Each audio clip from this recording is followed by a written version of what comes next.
Saya Febrian Simbolon. Kali ini saya akan menampilkan slide PowerPoint tentang pengenalan dasar CSS pada pemrograman web dasar. Yang pertama, apa itu CSS dan apa kegunaannya? CSS adalah salah satu istilah teknis dalam pemrograman. Meski sering dianggap sebuah bahasa pemrograman, CSS bukanlah bagian dari bahasa itu. Kata teks CSS adalah salah satu styling language atau bahasa desain, bagian dari markup language yang dapat mewarnai atau mendesain suatu halaman website. CSS sendiri adalah singkatan dari Cascading Style Sheet.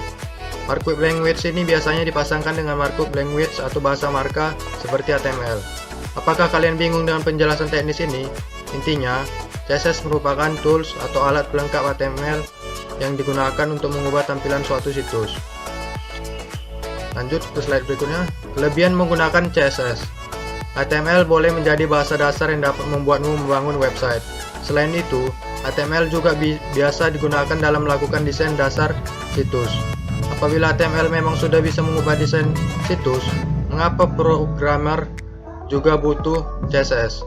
Dilansir dari Hostinger, meski bisa mendesain HTML tak seefisien CSS dalam mengubah warna, ukuran tulisan, hingga ukuran suatu tabel. Misalnya, satu halaman website ingin diubah seluruh ukuran hurufnya dari 10 page menjadi 12 page. Di halaman HTML, kamu harus mengubah semua teks mark pada website satu demi satu, paragraf per paragraf, heading per heading. Disinilah CSS bisa dimanfaatkan. Dengan CSS, kamu bisa mengubah semua ukuran font satu situs sekaligus dalam kode yang singkat. Dengan begitu, waktu dan tenaga pun bisa dihemat. CSS tak bisa berdiri sendiri, tetapi bisa menjadi pelengkap HTML. HTML boleh menjadi bahasa dasar yang dapat membuatmu membangun website. Lanjut ke slide berikutnya, tipe-tipe CSS. Yang pertama, external CSS.